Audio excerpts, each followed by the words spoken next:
Hello, hello, everyone, and welcome to the Ella Johnson Show.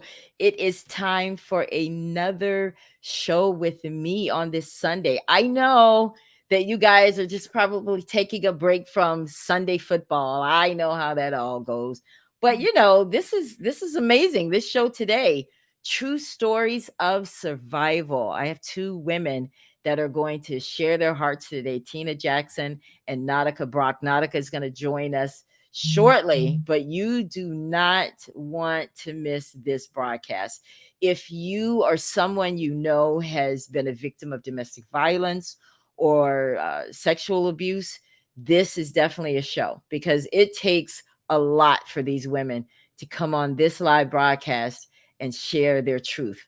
I love to do these kinds of shows because I think it's important that we understand that things don't happen to us, they happen through us. Because what you've been through can be used by God to help someone else. So that's why I always open up my broadcast for anyone who wants to share their story. But before we get into all of that, I have a free book giveaway today, Tina, and everybody watching. This will be yours. Now, not this is a hardcover. Yes, I see that. This is not the one I'm giving away. I'm giving away a paperback, but it's just as good. It just doesn't have the hardback, right? Still same stuff. But this Yeah. is my final torn because those of you that know and you follow me, you know that I have a 4-set book called the Torn series, right? It's going to be a movie one day. I just feel it in the name of Jesus, right? But this Right. is the final book, Tina, to the Yeah. series. Someone watching this broadcast today Oh, will win this book. I will ship it out to you tomorrow, right? All you have to do is after the broadcast, whoever I call and say wins this book, you will get it shipped out. This is very good reading based on true events. Mhm. And I'm just gonna just be 100. It's a great read, and not just because I wrote it, but it's very interesting. It's based on true events, but this book you will get. Now, here's the deal: to get this book, though, you kind of got to stay throughout the entire show, right? I want you to participate. I want you to be a Mhm. part of asking questions to the guests, commenting and stuff like that, right? You know, there's always a catch, right? So that's it. But this book will be yours. This book is regularly priced at like 25 bucks, right? This one, but you're going to get it for free today, right? So that's That's just one thing. And amazing. then, of course, if you have not already gone to Amazon to look up my children's book, Love You More, I want you guys to check that out as well. Mhm. And this is my children's book, Love You More. And this book is because I really, really like telling stories that really impact our community. And this is done in a children's way where the kids Mhm. encounter a homeless man. I really like dealing with real subjects and real stuff. Y'all remember the Cosby Show? You remember the Cosby on Yes, Saturday morning cartoons? Yeah, that's kind of yes, where I'm headed, Cosby. is to create series of true stories that happen in real life to our kids. It looks like Nautica is with us.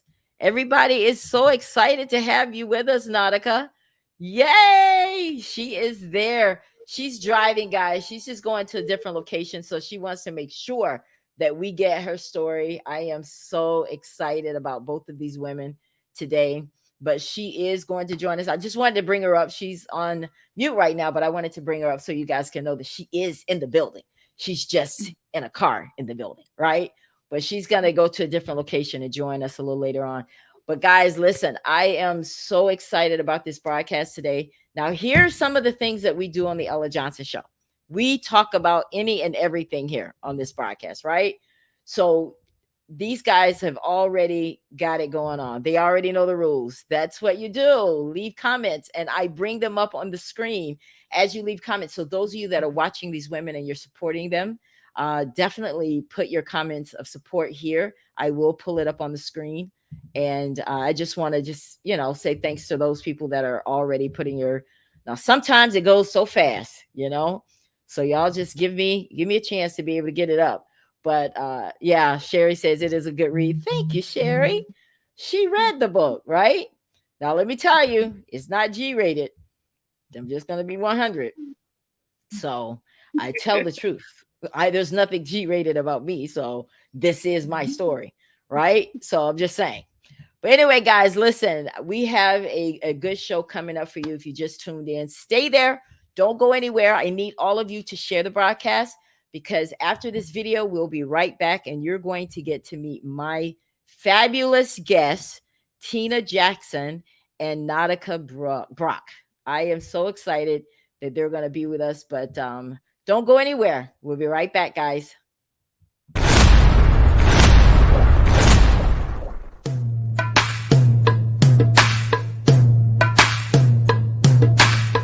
It's time for the Ella Johnson Show.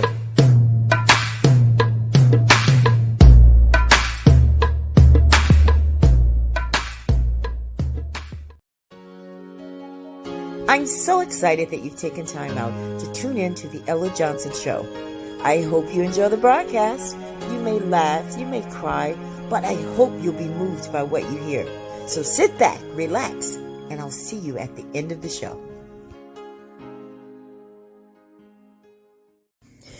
One day someone asked me, Ella, why do you like to have talk shows? Why is it so important for you that people come onto your show to tell their stories? I said, because people have to understand that things don't happen to you, they happen through you. So I like to be that platform for people to be used by God. And now it's time for the Ella Johnson Show, where we set the table for real talk conversations. Stay tuned.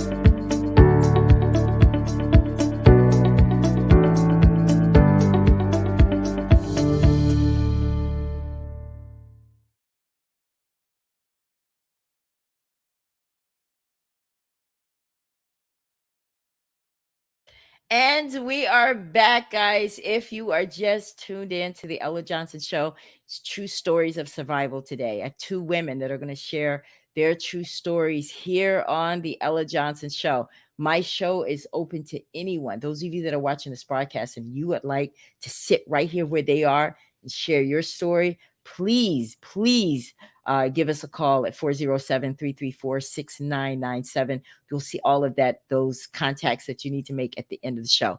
Looks like Nautica is back with us, as beautiful as ever. Um, so say hello, wave to everybody, guys. Yay! Listen, these women are amazing. We had a great conversation before the broadcast, and I said, we just have to remember what this is all about. We are helping people. And I have been praying for these women all week because I know how difficult it can be to come on here and share some things and details about your life that are very private, but you know that you have purpose in your pain. So I am excited that they have understood that and they're allowing God to use them. But I want you guys to meet my guests, right? First, we have Miss Nautica. Miss Nautica isn't she just beautiful as she could be? You know what I love when I see people and I see their photos and I'm like, oh my gosh, she's cute. She's beautiful. And then you meet them for real and they're really cute. I love it. And that's what I see with Mrs. Nautica. She has a beautiful spirit. We talked in detail this week and I told her I couldn't wait to meet her today. But she is a singer, songwriter, and an entertainer, and she is also a survivor of intrafamilial sexual abuse.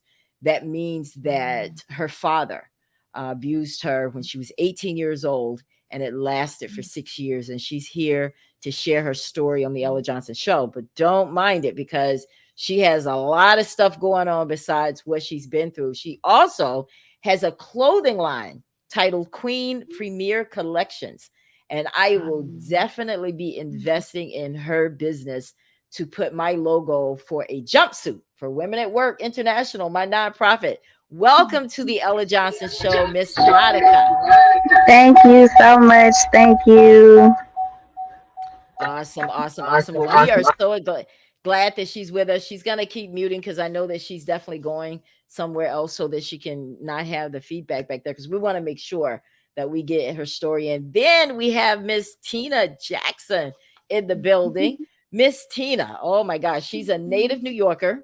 She's a glam girl that's obsessed with hair, skincare, and makeup. Can't you tell? I told her it looks like the sun showed up today. Isn't she just radiant, right? The son of the Ella Johnson Show. The fight for my life means that she battled 38 diseases, guys. I definitely want her to tell us about that. She is the author of Love Don't Hit. Coming up, her new book is going to be Starved. And in the future, she wants to do a beauty book, a weight loss book, and a children's book. So I'm excited. She's got a lot of writing in her, I'm telling you. But she is a beautiful soul. I've known her for a while. She is a survivor of domestic violence, and she did it for 5 years. And she's here to share her story. Welcome to the Ella Johnson Show, Miss Tina. Thank you. Isn't Great she to be beautiful? here. I know, right? So Yes. listen, guys, we're gonna have a great show today. But I just want to I always start off my broadcast with a motivational message. And I was inspired today because I was on my Facebook page and I saw somebody that whose daughter just had a baby. And I thought, wow, okay, there's my motivational message. And I know you think, well, Ella, how in the world can you give a motivational message out of a pregnant belly? Well, you'll see in just a second. I need y'all to stay with me. What do they say in the church? Stay with me, lights. So, oh my goodness, Amen. guys, hold on just a second. I Stay with just got me. a slight, yeah, stay with me. I just got a slight emergency, guys. Hold on 1 second. Okay.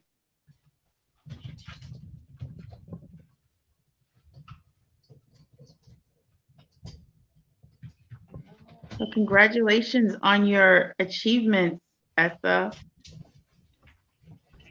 Can you hear Thank you me? so very much. I can hear you. Thank you so very much. I You're really welcome. appreciate it. And congratulations to you as well on your achievement. Thanks. Okay, guys, was I gone too long? That Not was at all. listen. You guys are not gonna believe what happened, so I'm not even gonna go there. So anyway, I want to give my motivational message because there are some of you, and I'm going to look directly in my camera as I say this because this is definitely coming from my heart. There's some of you that are watching this broadcast and you have a dream. And actually, I want to compare that to a woman who is pregnant with a baby because a dream, just like that baby, started out as a seed. It could have been something that you saw when you were younger, it could have been something that someone planted in you in church, or just something you've been through that could set a seed for what you have a dream for. Now, I want you to stay with me because I want you guys to get this. When a woman gets pregnant, starts out as a seed, but as the baby grows and matures, she has to grow with it. All right? Now, I want y'all to miss this because what if a woman got pregnant and that belly never got bigger, even though the baby was getting bigger? Wouldn't work, would it? Even God knew that. So the same thing happens when you have a dream. When it as it matures, you have to mature with it. That means you have to stretch, right? You see how that belly has to stretch to hold the dream that's inside of her? That's the same thing you have to do. When God is getting ready to take you to your vision and give it to you, you're going to have to mature. You're going to have to change. You're going to have to stretch. You're going to have to stretch your faith. You're going to have to wait. 9 months is what it takes for this baby. Now, there's going to be some signs along the way to let you know the dream is still alive. Just like that baby, what that woman, when she's pregnant, what is it that happens to her that helps her to remember that that baby's in there? It kicks, right? And you're like, oh, okay, yeah, there's a baby in here, from the obvious reasons that you could see it. But when we have a dream, sometimes you think that when things start happening that could be bad, that it's like, oh, God has forgotten about me. No, he's just reminding you that it's still there. All right. Now there's going to come a point where it's time to deliver this baby. Thank God they don't have to stay in there forever. Right. I've had 6. Imagine that. That means most of my life I would have been pregnant. So if you have a dream inside of you, just when it's time for it to be delivered, that's when it hurts the most. Don't miss this. Okay. Wow. When you are pregnant and you go in labor, that's when you know he's about to deliver it. So some of you are going through some of the hardest things you've ever been through, and you think, oh my God, this is crazy. You've forgotten about me. No, baby, that means that he's about to birth you what you've been waiting on. Okay. Now here's the trick. Just like when you're pregnant and it's time to deliver, every time you feel a contraction, what are we supposed to do? Push. Breathe. Push. Yeah. The doctor will tell you, Ella, every time you feel a pain coming on, push. And I'm going to tell you to do the same thing with this dream that you have. Every time somebody don't believe in you, every time somebody tells you that you can't do it, those are pains. Those are things that hurt us, but you push even harder. And let me tell you, this is what I want you to get from this. Okay? Once we have delivered that baby, and I can say this from experience, once we have delivered that baby, we forget all about the pain. So what you're going through today is setting you up for your purpose tomorrow. All right. That's our motivational message for the day. I had to come up with something. And the last thing, and I usually do something that I saw last. And that was one of the things I saw last was a pregnant lady on my Facebook page. So there you go. I hope you guys got that. But listen, I definitely want to, because we have 2 ladies, we're gonna get started with Tina, guys. We're gonna talk to her and um you know, get a little more insight about her story. I'm sorry, I got carried away about this because um, something I was reading there. Sorry about that, guys. Got distracted. But anyway, so Tina, we are excited. Tell everybody what it's like in New York. What it's like over Uh, there where you are. well, now I live in Virginia, but I lived in New York my whole life. And I moved to Virginia 6 years ago. Oh So wow. it's been an adjustment because I am still a city girl and it's rough, but I Yeah. do love the country life. It's slower and you can think. I can And see I you being believe a that city. Yeah. you could see it, right? Oh yeah, definitely. Like I'm a country girl. I can do both, but I'm more of a country girl, believe it or not. Like I'm Right. barefooted right now, right? I Because I hear just you. right. I know Nautica's like, oh my God, the host is crazy. Yes. I'm surprised Jada didn't tell you. Listen, but guys, that's good. So let's get to know a little bit more about you, Tina. Tell us about who. who Tina really is. I want everybody to get to know you. Okay. Well, I grew up quiet. I've always been quiet, and I think that's why now I just have to speak and let it all out. Oh But yeah. I grew up, like I said, in New York. You know, as I became a teenager, of course, I got into trouble. I was an addict for 5 years on cocaine and marijuana and liquor, and I almost overdosed as well. Well, I actually did overdose, but God brought me back. So, yeah, and God is real. He really. Time went on. I got married for 10 years, not really happy in the marriage.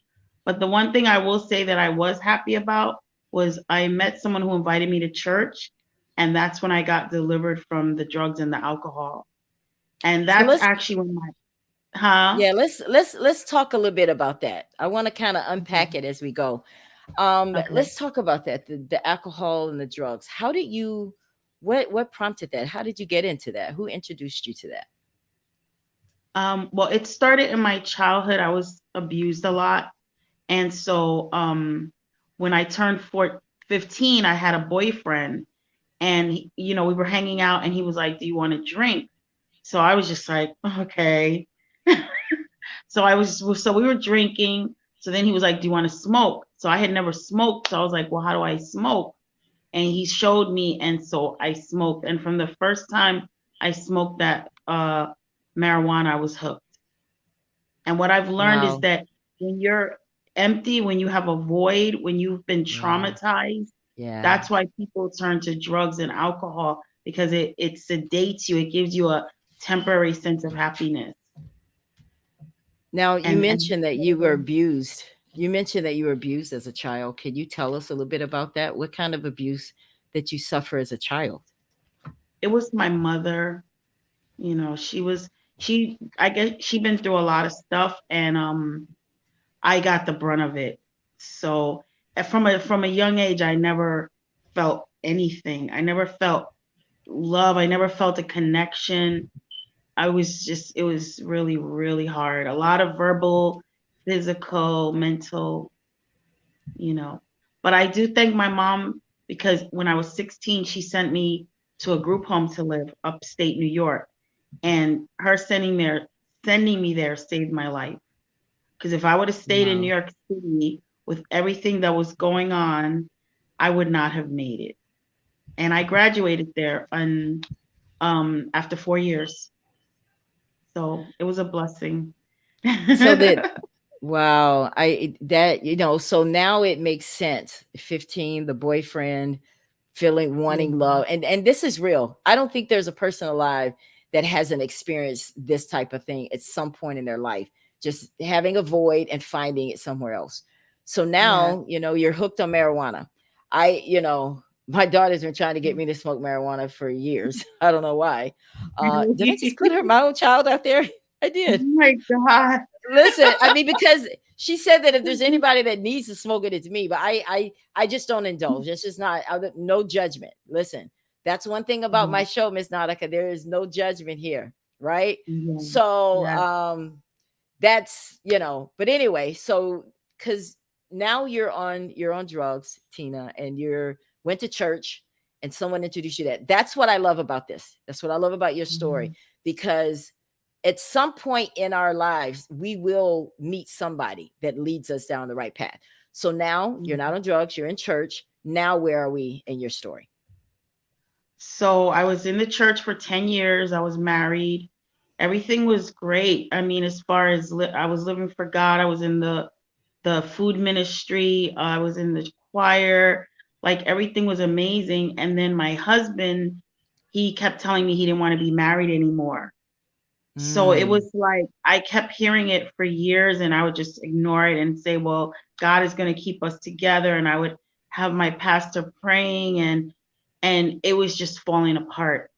And it's like the devil knows when you're at your weak point because when we hit that 10th year, he told me again, want to be married to you anymore. We need to just separate.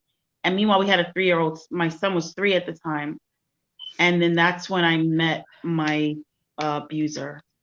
He had Now moved into the building.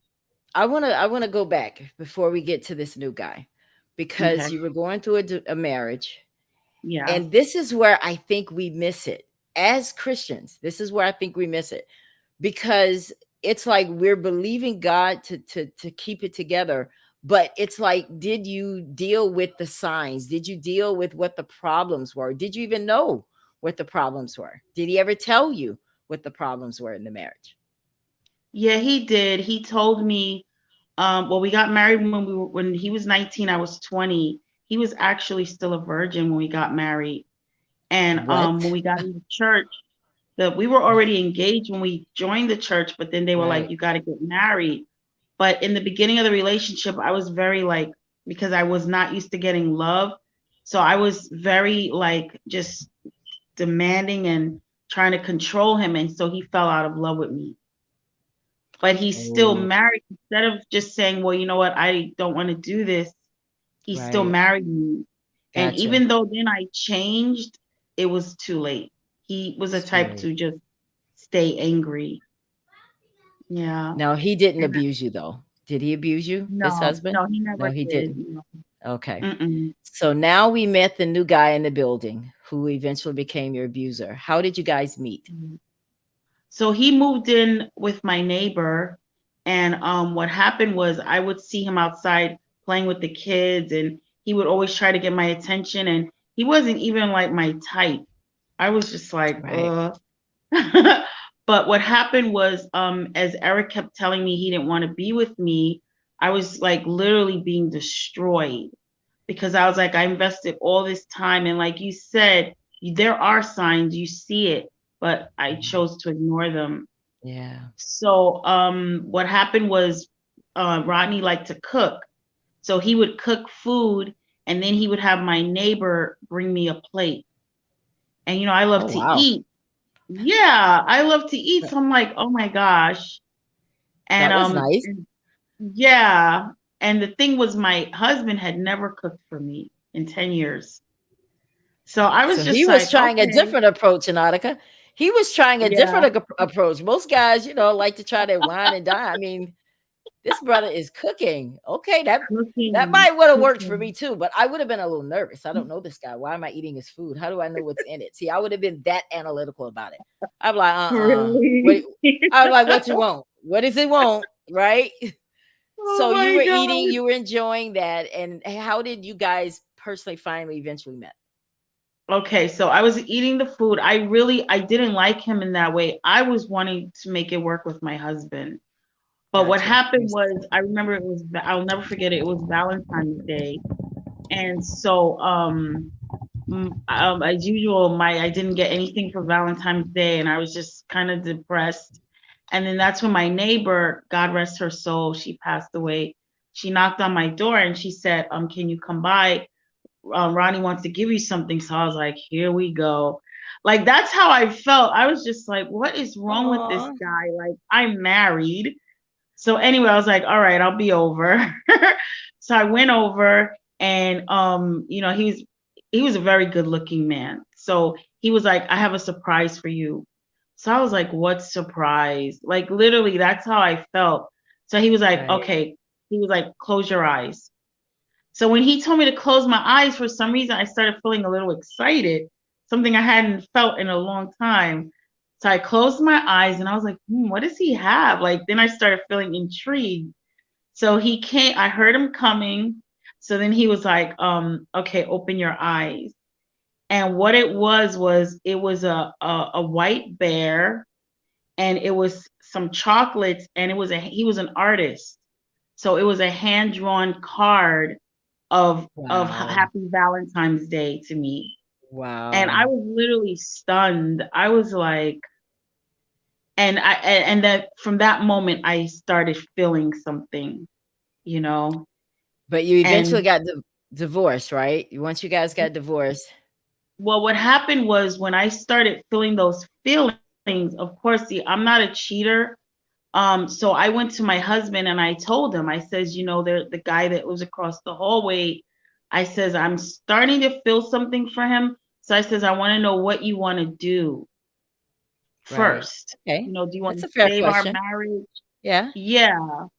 And he said, no, go for it. Oof. Yeah. Well, dang. So I did. Okay.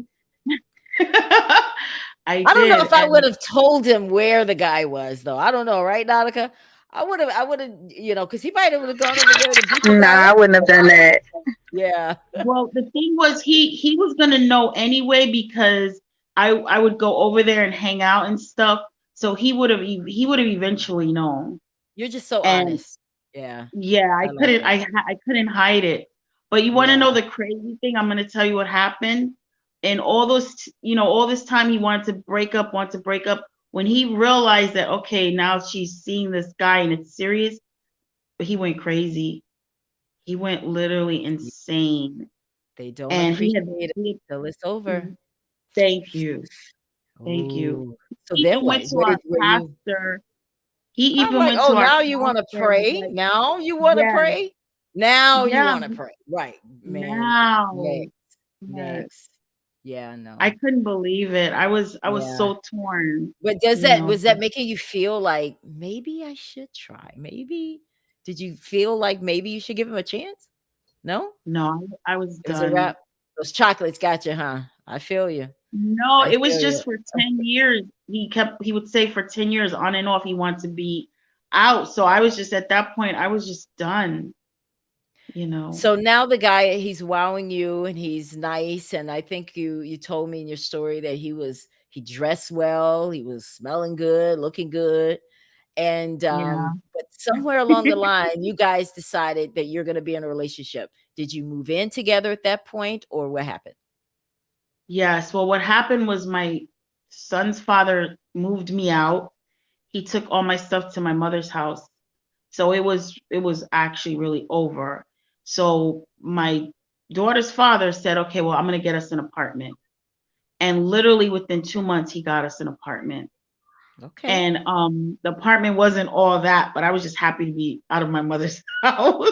I feel Because you. I had left my mother's house when I was 19. I was 30 something years old. I didn't want to live, when you're used to living on your own. So he got us this apartment and I was in dreamland because it was like in the beginning it was just he would cook, he was romantic, he would wear suits and we would go to the park and he would do somersaults in a suit. He was very romantic. Oh my God. And he could sing. He had a voice like that would literally make women want to take off their panties. I mean, it was crazy. And we would be on the trains That's in New gotta be York. some hell of a singing to make me come out of my panties. He was a It's gotta singer. be. Let me tell you, it was If he can't crazy. did he sing like Luther? Because that's the only one that could do that. Maybe He R. he Kelly. he had a cross like between Jaheim. You know how Jaheim sings? Oh, yeah, I love Jaheim. Yeah. Yeah, he sang like that, and he was good looking. So when we would go on the trains, he would always be singing to me, and so everybody would be like in awe of him, and it was just crazy. Yeah. So so tell me, now he's doing, he's making you feel good. You guys are getting familiar with each other. You have an apartment now, but at some point things just kind of went backwards here. How long into the relationship did you experience your first "I know he didn't" moment? Well, before I say that, I'll say that before he turned, he used to buy him and my son matching clothes. We would go out to festivals and we would go to movies and they would be matching. It was like a dream actually. That was the kind of relationship I had always wanted. And when Yeah. it turned was that every week my son's father would come over to get my son for the weekend. And this one time he came and he just looked really just down, like really bad. And I Yeah. felt bad. I was like, oh man, he looks really bad. And so Rodney saw that and he was like, are you feeling something? Do you feel like you want to be with him? And I'm like, no, I'm just saying he looks really bad. And right after that, he started smoking crack again. Well, he actually started smoking it. That was the first time he started smoking it that I knew of. I didn't know he was on crack, and I was just stunned. I was really So he stunned. I was was like, so he was already somewhat of a crack addict before that day. And so right. He now it wasn't. flared up Yeah, again. Did he Right. do it in front of you? Did he do it in front of you? He never did it in front of me. How I knew was one time I came home and he just looked different. And it Yeah. was like kind of like an odor. And I was like, what Ooh. is going on? And he had stole some of our stuff. And that's how I knew. But I never knew what I was in for. I really didn't. Because I had in my head that he's gonna stop and everything's gonna be Oh, fine. Yeah. when was the first time he hit you? Oh gosh. Let me think. Um, I don't even know if I can remember the first time. It was so many times. What I will Oh, say is that I remember this one time that was very traumatic for me was he was stealing all the I had put my son in private school because I always wanted him to go to private school and be educated and all these great things. And he was stealing the tuition money. So wherever oh, I would hide the money, he would find it. So I remember calling my son's father and I says, listen, can you hold the money? Because he keeps stealing it. So he says, yes, bring me the money. Because me and him, we still had a friendship. We got along that's great. good. That's good. Yeah. So I Yeah, gave that's him the good. money. He was holding it. So when my daughter's father comes, he's like, where's the money? I'm like, I don't have any money. He was like, where's the money? And at that time, my son was 6 years old. So he could see what was going on. So next thing I know, he just like, I don't know if it was a slap or a punch. Next thing I know, I was on the floor, but I knew my son was watching. So he just started like hitting me like crazy. So I crawled into this closet because I didn't want my son to see that because I felt embarrassed that how can my son see this? And when I crawled in the closet, he just was kicking me in my stomach. And I just remember just thinking about my son. And then I just said, okay, I'll give you the money. And so I got up and we went, I called my son's father. I was like, I need the money. And we went out and we went to meet him and I got the money. Did your ex know what you were going through? He knew, yeah, I told him, Did he tell but you to I'm sure he said you should leave this guy. Everybody says that. he did, but there was nowhere for me to go. I mean, I didn't really have family or anywhere to go. I'm glad you And you said that because when you and I talked about this earlier, that stuck with me, Tina. Because you said to me, you said, Ella, everybody says leave, but nobody was willing to help. right, So that means nobody. that you were telling people. So you can relate to this, right, Nautica? You're shaking your head. She's like, yeah. So you were telling people what you were going through. Did anyone offer you, hey, you can come live with me? Hey, let me Nope. give you some money so you could get away from this guy. The This only is one who important. it was only one person who did it after years of I couldn't take it anymore was my bishop. He I was saving money for an apartment to get away and Rodney sold $400 of the he found $400 of the money. So I called my bishop and I said, "Can you help me out with $400?" And he was like, "Yes." And he came and brought me a check and I was literally covered in bruises. And he just looked like he wanted to cry. And he was like, Sister Hull, this is not the life that God has for Of you. course. And he gave me the check. He was the only one. He had So, isolated me from all my other friends. So there oh was yeah, nobody. that's classic domestic violence abuse. That's any kind of abuse. They separate you from people that love you, that would help you. And I mean, Yeah. did you pray during this time? Tell me what your prayers to God sounded like during this time. Oh my God. I prayed every day. In fact, I prayed so much that God would save his soul. It was like a torment to go from being in the church, being blessed, being happy, you Oh, know, to yeah, living a life. It was like a life of Satan. It was yeah. just constant violence and I still went to church and guess what? He would even come with me. He And I would, always had this hope that one day he'll get touched and he'll get saved. I mean, but but in I the know what I meantime, know. Hmm. But in the meantime, you were still being abused. The kids were watching this. Yeah. My I son think that's saw the part. everything. Yeah. This is very key too, Tina. And this is what I want people to listen to. When we are accepting this abuse, our children are too. You're making a Yes, choice for them too, that's because it right. affects them. And I know you're going to tell us a little bit more about how that affected your kids. But would they try to stop him? Would they scream at him? Would they talk to you and say, "Mommy, let's leave"? I mean, how did they respond to you about this? I guess because I was always quiet, even when he would beat me, I wouldn't even cry. I would be quiet because I wouldn't want my son to feel anything. So my son never said anything. Only thing he would say was, "Mommy, let's go. I want you and Daddy to go back together. Let's go back to Daddy." Oh, oh, Yeah, oh.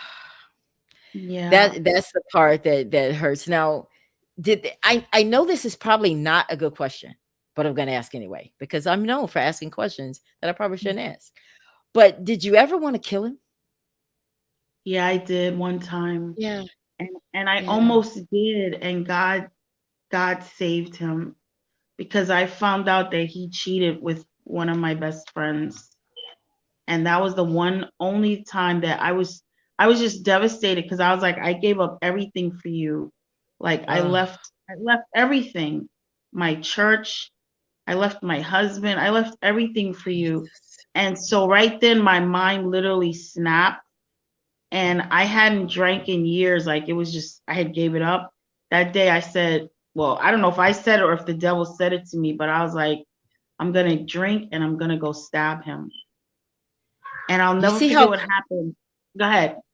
you see how quietly and innocently she said that, Nautica? See, those are the people, those are the ones, those quiet ones will mess you up.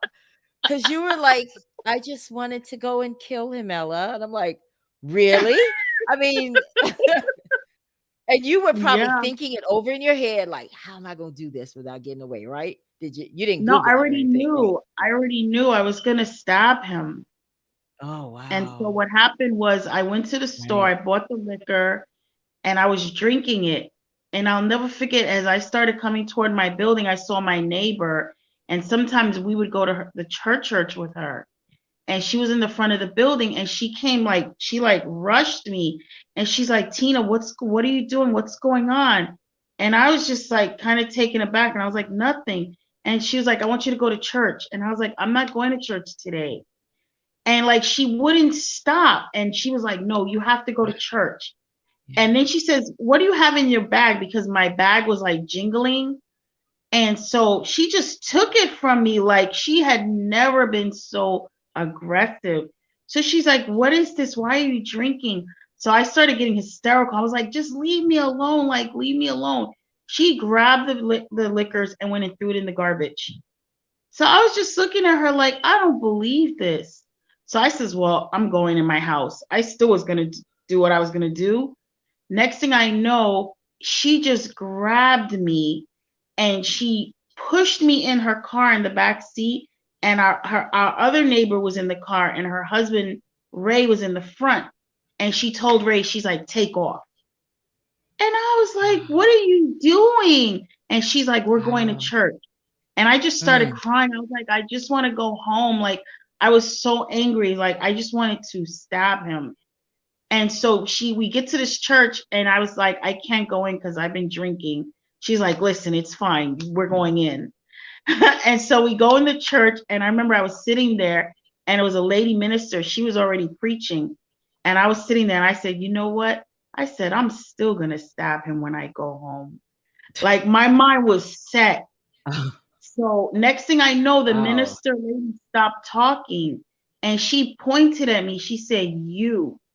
She said, "You're going through something very bad." She said, "I want every woman in this church that has power with God to go pray, go lay hands on her." And I was like, "What?" And next thing I You're like, know, "I all just wanna these kill this man today, and nobody will let me." exactly, exactly. Thank you, Jesus. God didn't let me. And they prayed. I mean, these women came from everywhere and started That's laying hands on beautiful. me. And I was like, Yeah. "No, I don't want this." But next thing I know, I was in the floor, and when I got up, that spirit of murder was gone. Mm. It You know was what I thought gone. was interesting too today, Tina, when you left your voice message, because I told you to leave, your story on your voice so I could hear it out of your words. And you teared up in that message after all Yeah. these years. After all Where these did where years, did that where did that come from? Where does that come from? just like deep pain, it was like, it was so much pain. It was, like I said, I was giving birth to my daughter, and he was in the house selling all of her baby stuff. And I couldn't even bring her to the house because there was nothing there for her. So I didn't even really get to bond with my baby. He stole all her clothes, the formula, everything was gone. Only thing was that left was a crib. She had no clothes, nothing. And I had a full baby shower. It was just so many years of just so much abuse that, you know, and I always believed that he was gonna get saved, and it just didn't. He at the end of his life he did repent, but he never got saved where we could be a family. Yeah. And I kept thinking, you always have that hope. But and when you go through so much abuse, it takes something from you. It caused me, well, when I was with him, all my hair had fell out. I had dark circles under my eyes. I used to always be like real bubbly and happy, and I started a depression started taking me. Sometimes I felt suicidal. It was just so many different things that when I think about it, I'm like, wow. Yeah, so it was just it was a lot. Now, how are you today? And I people mean, as don't you're sitting realize. here telling this story, reliving those horrible moments, the beatings, the violence. I mean, you went through a lot. I mean, 5 years, Tina, that's a lot to be consistently beaten. Now, did you ever have to go to the hospital for your beatings? I never went to the hospital. I would say it was really God. I would be bruised up, but I never had any broken bones. So I would just treat it with creams and stuff. And I still worked. I would go to work with black eyes, and I would just put Oh, makeup, and nobody really knew. yeah. One time I had him locked up, and his sister called my job, and she threatened me. She said, if you don't drop the charges, she said, I'm going to have somebody slash your face up. And I had to Not drop the charges right. I because want I to was deal with I was something. I see that afraid. Nautica is Mhm. visibly upset right now. Are you okay, dear? You sure?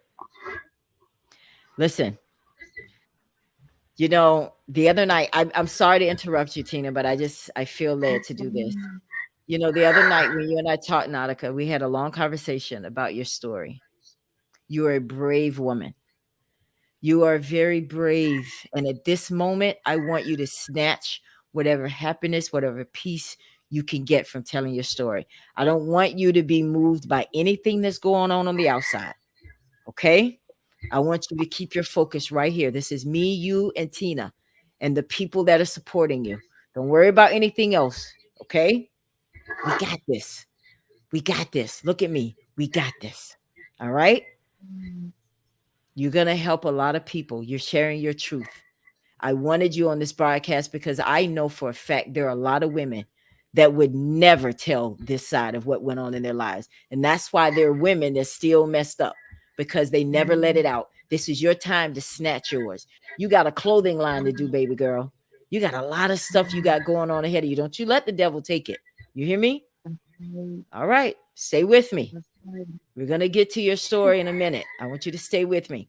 And I want all of you Mhm. that if you're just tuning into the Ella Johnson show, these women are on here today to tell their stories of survival, right? There isn't a person that's watching this broadcast that hasn't been through something, right? But they were brave enough to come here and share theirs with you. They need your support. All right. I'm sorry to cut you off, Tina. All It's right. fine. Yeah. So I know because your heart just goes out to Nautica because you're just like big sister. You're just like that kind of Right. person. And that's what we do. We have to put our arms around each other because this is not easy. Mhm. You know, my story may not be your story, but whatever your story is, you need support no matter what it is. Okay. That's So right. in the end, you told me that you called the police like 1,000 times. What happened? Yeah. It was it was every day. It turned out every day that he would be have the addiction, the times when he wasn't in remission. When he would go into remission, it would be maybe 3 months, maybe 6 months. That was it. The rest of the time he was the addict. So literally I would have to call the police every day that he was the addict because it would be stealing, violence. So there was at least 1,000 reports made. They took pictures of my black eyes. Nothing was ever done. They never even advised me to go to a shelter. And I remember one time we were in our first apartment. He did something. I don't even remember what he did, but I told him to leave. And when he left, I said, I'm not letting you back in. And he kicked the door in off the hinges. And so the door was on on the ground. So I called the police and they came.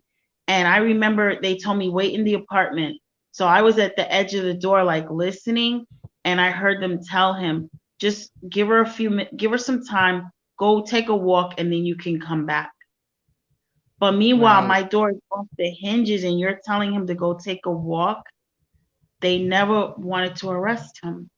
They don't take domestic violence seriously, and it was That's scary. part of the It was problem. That's scary. part of the problem, Tina.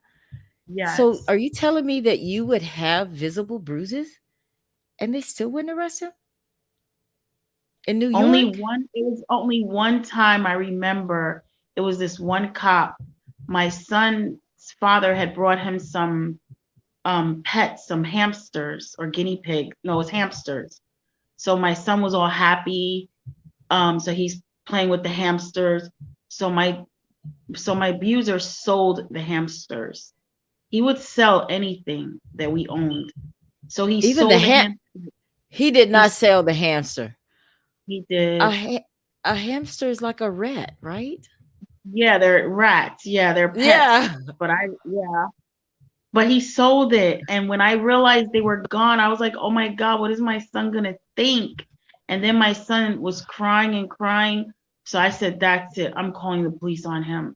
And it was only this one time in 5 years the cop came. And I guess it touched his heart that dang, he took his pets.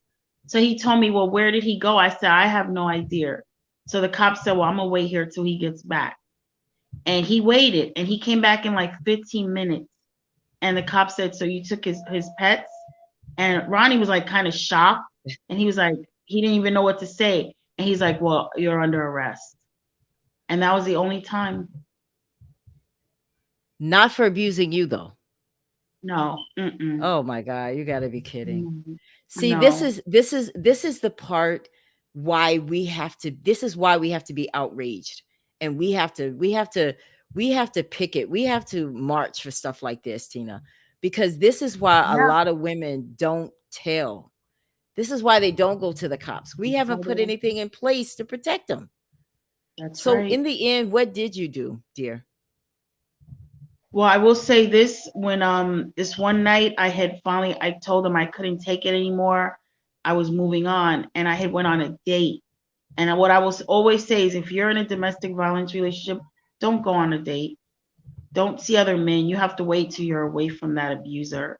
Right. Because when I came home, I started like as when I was in the cab coming home, I was getting like an eerie feeling, like and when I came home, when I pulled up in the cab, he was in the front of the building and he was drinking a beer. So I already knew. So I immediately called the cops and waited in the cab till the cops came. And so the cop said, what's going on? So I told him he's going to abuse me. Can you please arrest him or take him away from me? And the cop said right in front of him, he says, well, has he put his hands on you today? Has he done anything? So I said, no, he hasn't done anything yet. So the cops are like, well, we can't do anything then. He said, when he does something to you, then you call us. And Okay, I what said, if "What that are you doing that's racing?" crazy. Yeah. And they Oh left. my gosh. They left. So It he was never crazy. really got arrested ever for abusing you. Only one other time he did. It was something really bad, that it was just violence. And so I called the police, and they showed up in the police car, and then like another police car came, then another police car came. So they're asking me, where is he? So I said, I really don't know. So they said, well, we're going to drive around. They were like, get in the car. This was the only time. So I was like, okay, I had never been in a police car. I was just like, so we're riding around the neighborhood, and then we see him. So I said, that's him. And it Yeah. was so scary because the cops they just jumped out of the car. They didn't even stop the car. I was still in it and the car was moving. And I Oh remember wow. he was near a children's school. And the other cops jumped out the car, and they all like pounced in him. And in my head, I was like, oh my God, he's a black man. They're gonna kill him.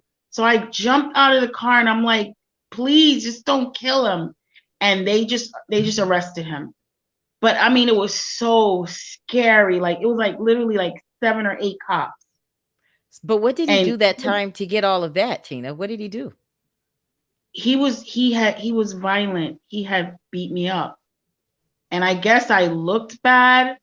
I don't know what triggered these There had cops. to be something. Yeah, there had to be something different this time Yeah, because for them to rush him like that, it had to be not. This had to be beyond a yeah. beating. Yeah. They Did you rushed press him. charges when they arrested him? Did you press charges? Yeah. Okay. Good girl. Good girl. And what happened? Yeah. I believe he did 3 months. That's It all? was only 2 times in the 5 years, and he did 3 months each time. And it was mostly because he broke parole. It really wasn't what he did to me. Even though he got arrested for it was supposed to be what he did to me, but in the end, it was because he broke parole because he was doing something he shouldn't have done, which was be violent to me. I like this message from Lamitris Sims. Thank you, dear.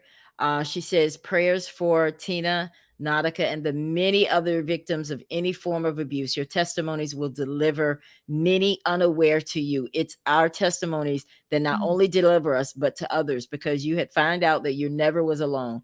God is not Mhm. mocked, and God will handle it all. I love that. Amen. Thank you so much. Thank you so much, dear. This is going to be very difficult to pick a winner. You guys are going to have to help me pick a winner because there's so many comments. Like they went over and Wow. beyond today. I might have to give away 2 books just to be fair. Mhm. You know. So I'm pulling up all the comments, guys. I'm not necessarily looking at all of them, but I did get a glimpse of one. I really, really do want for people to be um, courteous and kind on my show. Please do not bring any negativity to my post. I know I said you can leave your comments, but let's be mindful. Okay. If you have a story to tell, then you can call me and come on the show. But I want these women to tell their shows and be able to do it with no judgment. So I would really, really appreciate it. You know, I love you all, but please, please, let's keep these harsh comments to a minimum. All right. I appreciate that. So how did you ended up getting out, Tina? Tell us when because we should always have a plan whenever we are in these types Mhm. of situations, because we see, Tina, that you're not going to always have somebody who's got your back. You're not going to always have people that's opening their homes to you. They don't want the trouble. They talk a lot of noise, Mhm. but they're not really going to do anything. So you have Right. to have a plan. So you at this point realize I got to get out of here. Yes. What did that look like for you, dear? Well, what happened was I had finally got him out of my apartment. He was staying with a friend, but he still knew how to get into my apartment and rob me. I don't know how. He was like just a master thief. And when I would be at work, I'm at work to take care of my 2 kids.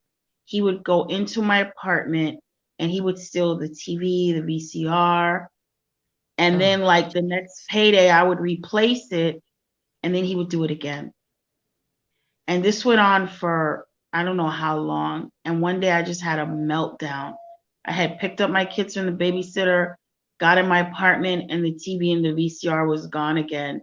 And it was like I just collapsed on the floor. I was like, I can't do this anymore. Like I just can't. Like I felt like if I was gonna have a nervous breakdown. And I remember there was this lady in the neighborhood. I never told her I was abused because I was always very secretive and hidden about it. But she knew somehow. And she would always say to me, "You should go into a shelter." Like she would just say it out of the blue. And I'm like, what's like, I didn't know anything about a shelter. Like all I knew was I work and I take care of my kids. And so she would always say that. And that day when I was had the meltdown, her words came into my head. And I said, yeah, there has to be a shelter I can go to. Right. And I Right. just called. I don't even know how I got the number. It was like the hotline. I think I called not 911. At that time it was 411 information or something. Right. This Uh-huh. was like back Yeah. in the 1990s. Yeah. So I called information. They gave me a number, and I'll never forget this lady answered in this shelter in Brooklyn, and she said, "I have one spot." She said, "But the only thing is you have to leave your job and you would have to get on welfare." And I was like, "I don't want to get on welfare. Why would I have to leave my job?" She's like, "Because you have to be hidden now, and you have to let us help you." And I said, "Well, I have to think about it. Can I think about it?" She said, "I'll give you one night." Because she said, "I have to fill this bed." And I Right. remember that whole night I was in torment. Like, what do I do? And the Yeah. next day I woke up and I knew. And I called her and I says, "I'm ready to go." And she Ready to said, go. "Pack your bags. We're going to send a cab for you." And I remember feeling like the most like incredible feeling like that. Am I really going to be free? And I just told the kids, I'm like, just pack your stuff, just throw everything in. And we were packing, and I remember I felt so scared because I'm like, what if he comes home? What if he comes while we're trying to leave? And I was just praying. I was like, God, please, like, don't let him come. And so we got all this stuff, and then the cab came, and I remember just feeling like my heart racing, like it was gonna come out of my chest, like if he just came and pounced on me. And we got in the cab, and I was like, oh my God, we're in the cab. And the best feel, and I didn't know where we were going in Brooklyn. I didn't know what to expect, but I'm gonna tell you, it was the best decision I ever made because when we got there, it was this apartment building, but it was like brand new, renovated, and they had security when you walk in. And I remember I felt like I just every burden just left off of me, and I felt like so safe. And they were like, "It's." And I remember I went to. They said, "Do you want to meet the woman you spoke to?" She was like the director. And as soon as I went in, she was like, "Tina," and she just hugged me. And I just felt like just free, like finally that he's not going to Yes. be able to terrorize me Yeah. anymore, kick down Yes. my Yes. door or anything, Yes. and not be able to just be in that fear. And when they let me go to my apartment, it was like it was the best apartment to me that I've ever had. It was beautiful. And from that moment, I was just safe. Me and my kids were safe. And I never went back to him. He found out where Wow. I lived at when I moved after, but he never Uh-huh. bothered me anymore. Never again. So Yeah, once he you was, left, got the shelter, he yes. just kinda does he Yeah, have he, any he dealings with his daughter though? he did after I came back and went into the new apartment. He would come and see her. He would take her for the weekend, but he never bothered me anymore. Never. Wow. I want Until you he to at passed the away. oh, he passed away. Tell us Yeah, about he that. passed When did away he like he passed away in I had just moved to Virginia, and he passed away on Thanksgiving. And the day he passed away, I felt it because I remember I was in Virginia by myself, and I was gonna cook Thanksgiving dinner, and my daughter was still in New York. And I remember I just felt that day, I just felt angry and I felt uneasy. And the whole day I had been trying to call my daughter and to say happy Thanksgiving. She never answered me. And I was like, oh, I wonder why she never answered. And then come to find out, she called me and she said, Mom, She said, Daddy passed away. And I was like, what? When? And she said, on Thanksgiving. She Oh said he my was in the gosh. bed. Yeah, she said he was in the bed all day and they just thought he was tired, but he was actually in the valley of the shadow of death. And what Wow. happened was one of his wife's son, because he had got remarried, the son told me he went in there and said, listen, we got to get up, we got to pray. And he said he prayed for Rodney, and then Rodney went back to sleep.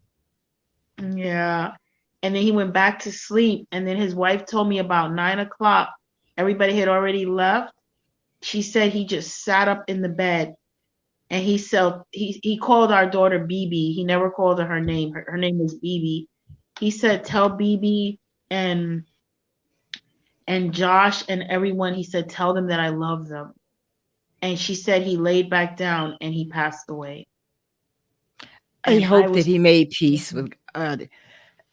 I do. I hope he made peace with God. I do Have you too. forgiven have you forgiven him, Tina? At first I didn't, but yeah, now I have. Yeah. Feels I better, doesn't realized it? he was broken, you know. He saw abuse growing up. He saw his mother be I mean his dad be his mom. He saw a lot, you know, and he was broken, And you see, this know. is the purpose of these shows is not to bash men. I want to make that very clear, because I think that they need help too. You know, this is about all of us getting what we need so that we can have stronger families, right? So I want to come back to you, Tina, because I want you at the end to give advice to women who have children. I want you to update us on how the kids are doing. But we're going to move over to Nautica's story now. I've been seeing a lot of messages going back and forth, guys. And I Can think I I'm just address? Can I address that before you say anything? um not yet. Not yet. We'll Okay. address it at the end, okay? Because I don't want to interfere with what you came here to do, which is to tell your story. Don't worry about those comments. We'll talk about that in the end, okay? Now, guys, if you are just tuning into the Ella Johnson show, we are talking about true stories of survival. And both of these women, Tina Jackson and Nautica Brock, have come here to the Ella Johnson show to share their stories. Now, I want to put in my disclaimer. I have, I bring people onto my show. The other side is always welcome to share their side because I always believe there's two sides to every story. So if anybody else on that's being talked about on my broadcast wants to come to the Ella Johnson show and share their side, you are just as welcome. It's not one-sided here. But I just want you to know that today the floor is to Nautica and to Tina, and they're sharing their truth. Okay. So I would appreciate it if everyone that's watching the broadcast, if you could just show support. If you disagree with what's being said, let's leave that for a different time. But today it's about healing, right? Aren't we ready to heal today? Yes. So that's what we're doing here on the Ella Johnson show. All right. So, Nautica, how are you feeling, pretty girl? I'm okay. You're okay. Well, I can understand why you would be a little upset, with some of the things going back and forth, but don't mind that. Tell us a little bit about you, Nautica. Tell us about you and your clothing line and what you have going on.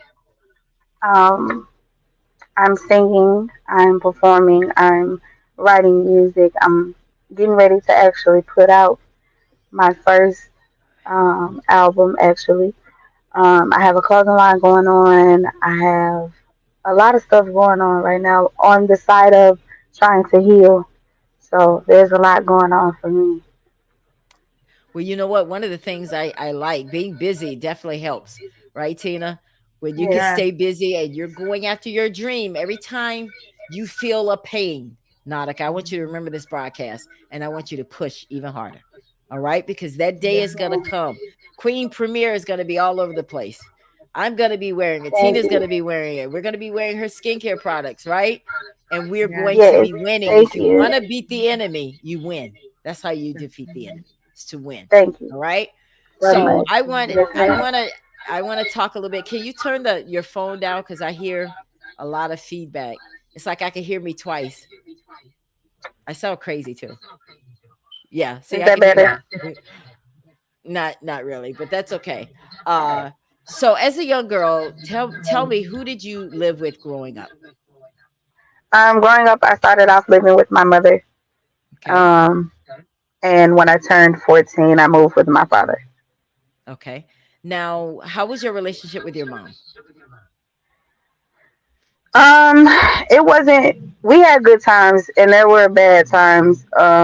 Only because my mom went through a lot of things herself, and there was a lot of things that my mom went through that I didn't know about or that I didn't understand. And I know as being a kid, they don't talk to you about it or they don't tell you. But I wish I had the chance to actually talk to her before she passed away about a lot of the things that she went through and a lot of the choices she made when it came to me, um, and to find out why she made those choices or what happened in her life to for her to make certain choices that she did make. So Yeah. So you ended up living with your dad. Did you want to, or did you want to stay with mom? mom was very abusive, so it was more of I ran away and I kept running away, and then it got to a point where she put me out and was like, "You have to go somewhere," and I'm like, "Okay." So I called my dad and I was like, "Can I come stay with you?" She called him and told him to come take me, and so Uh, then that's how I ended up with him. It wasn't like it wasn't like I was just like back and forth between parents, like living with. I stayed with my mom for a while, and then that's how I ended up with my dad. this already breaks my heart. It really does. I knew that your story was gonna do some things to me today. I knew that because just talking to you the other night, I felt like you have a lot of unresolved issues. And I've been praying for you all week. I'm telling you, young lady, because there's Thank something you. about you that moved me to stay on my knees for you.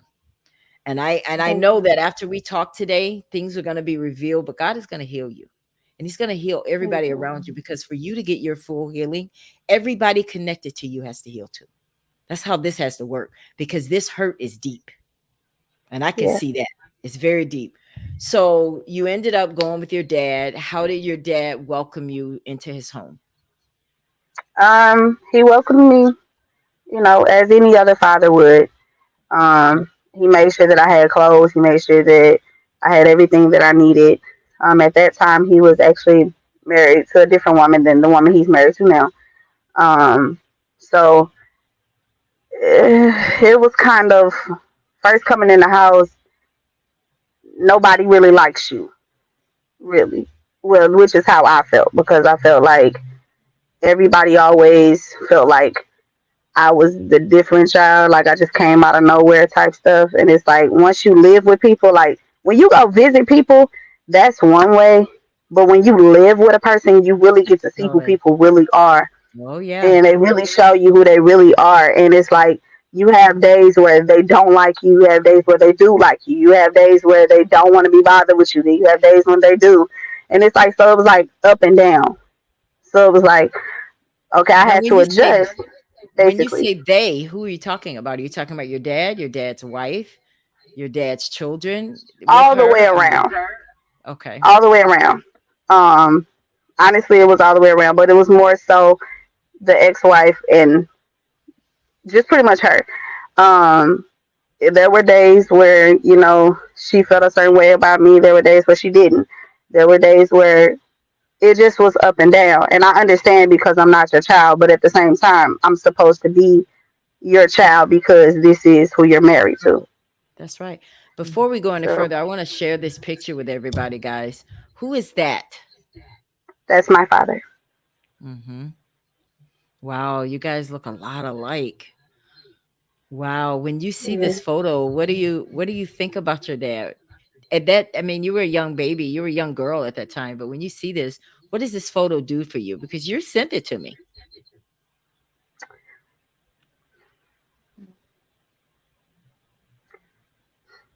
What that picture does to me is the reason I sent it is because for those that don't know, ever since I came out about the situation, he's been saying that I am some little girl that's making an allegation against him that I'm not his daughter. And I sent that picture because you don't just randomly pick up a little girl and just hold her like he held me because I'm your daughter. But you tell people that I'm just some random little girl that's making an allegation against you, and I'm not. I'm your blood daughter. Right. So that's why I sent that picture. You know what I thought when I saw that? I saw a girl who wishes she could have really been daddy's little girl without all the extra. That's what I saw. And I get a very good vibe of people because if I felt in any way that you weren't being sincere, you wouldn't be sitting on my show. But I felt sincerity coming from you, and I still feel that. I feel like you're one of those people I will never lose contact with because I want to see you get through this. You're going to make it. Do you hear me? You are going to make it no matter what. All right. So, um, I see that, that picture.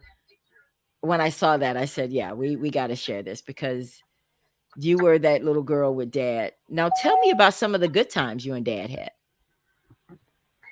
When it comes to the good times me and dad had, there were, we had a lot of laughter.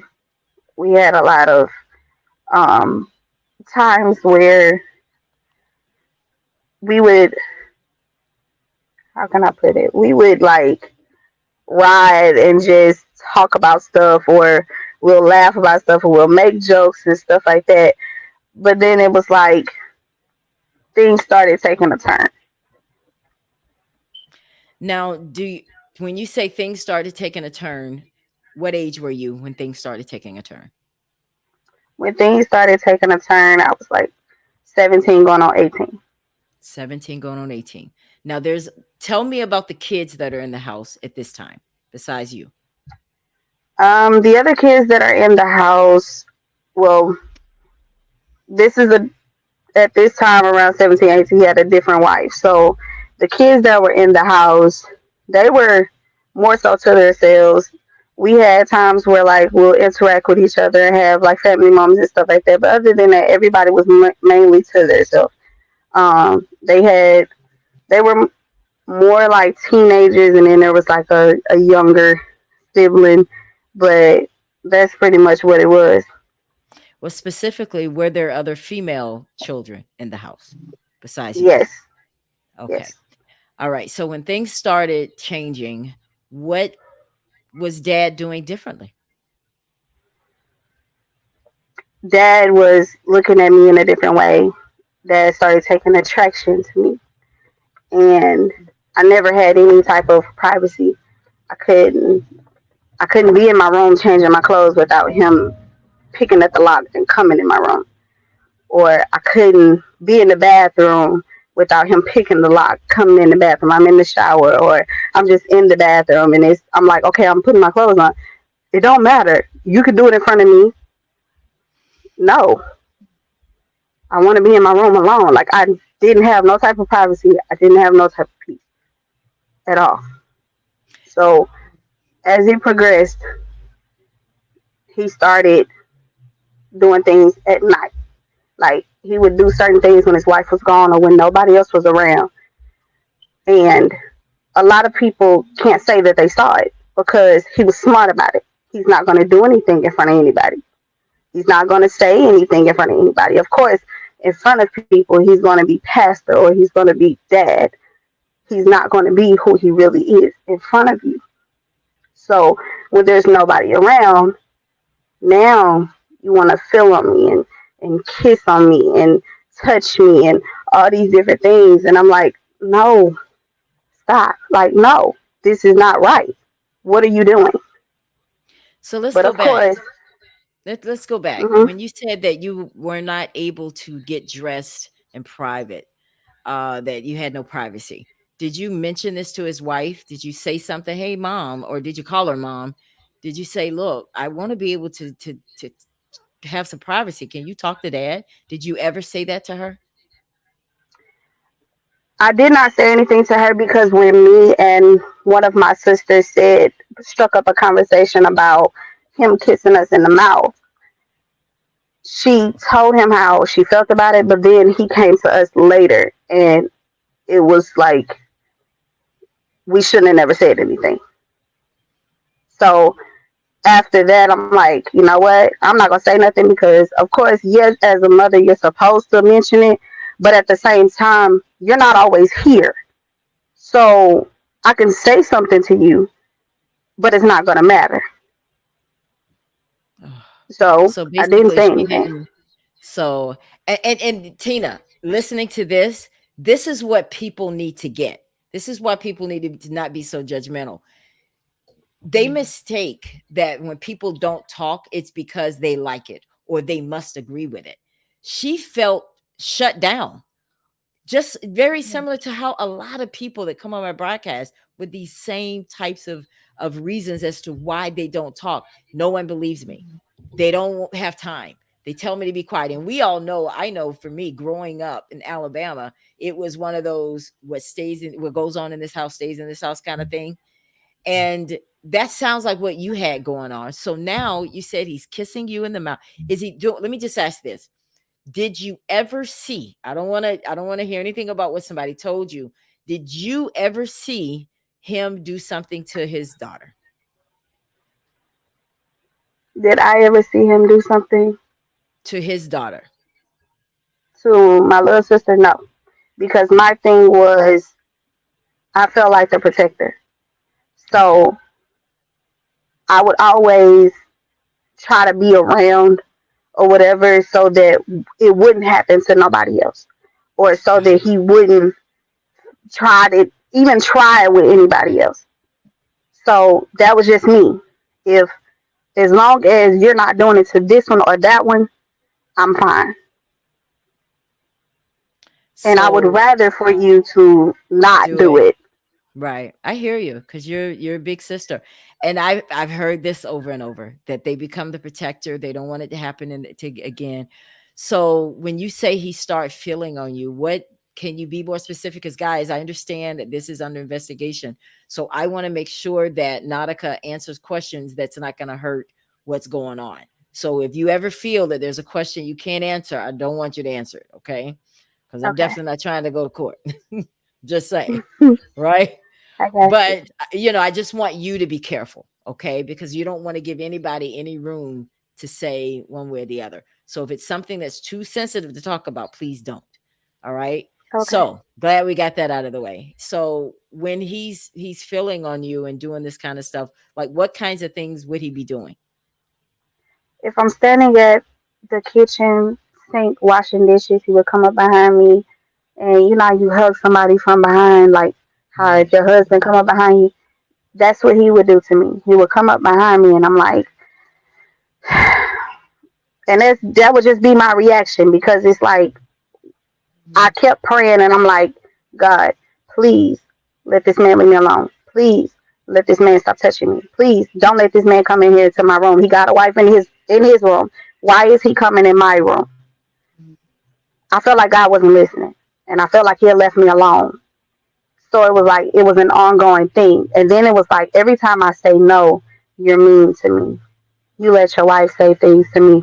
You don't defend me when it comes to her. She was able to say whatever she wanted to say, do whatever she wanted to do. There was so many things that was done. My self-esteem was as low as it could possibly be because I felt like, why me? Out of all people, out of all your kids, and I don't even. I'm not saying that I wanted him to do it to his kids. Not saying that, but out of all people, why me? And then to find out that I wasn't the only person that it was done to made it even more like, who are you? You're not the protector. You're not the safe haven. You're not the father that I thought you was. And that's what people don't understand. And there's a lot of people that try to defend that and try to say, oh, they are this or they are that. But you don't know what you're really defending. And if you don't know what you're defending, then stop. Because you're putting yourself in harm's way to get what they're going to get because you're defending something you know nothing about. Now, how did you find out that he was doing it to more than just you? I don't want to know what you found out, but how did you find out? Because there were some times where I saw it So you and I did tried to witness. address it. And Yeah, I tried to address it. And of course, when you see things and you try to address it, it's always that ain't what you saw. of And course. Now you shared I'm something not with me the crazy. other night. You shared something with Hmm. me the other night. I just could not believe. You told me that your father made you and your sister do things to each other. Is that true? Yes, yes. He would make us like touch on each other's boobs or try to make each other kiss each other in the mouth, or it would just always be like a sexual thing with him. Like if that's something that he wanted to see. And me and my sister both was like, you don't kiss your kids in the mouth. Like you don't. We're not supposed to kiss each other in the mouth, and then you're not supposed to kiss us in the mouth.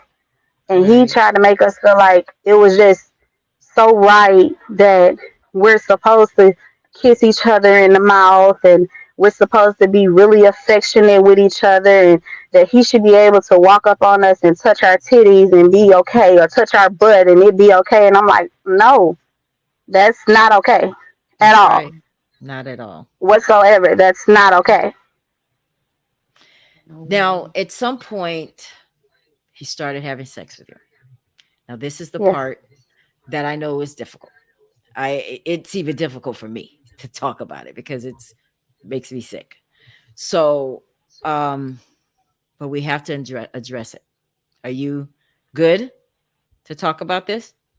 Okay. Hmm. Um, at some point, your father started having sex with you. How did that come about? I honestly don't even know. I can honestly say that it was just at night.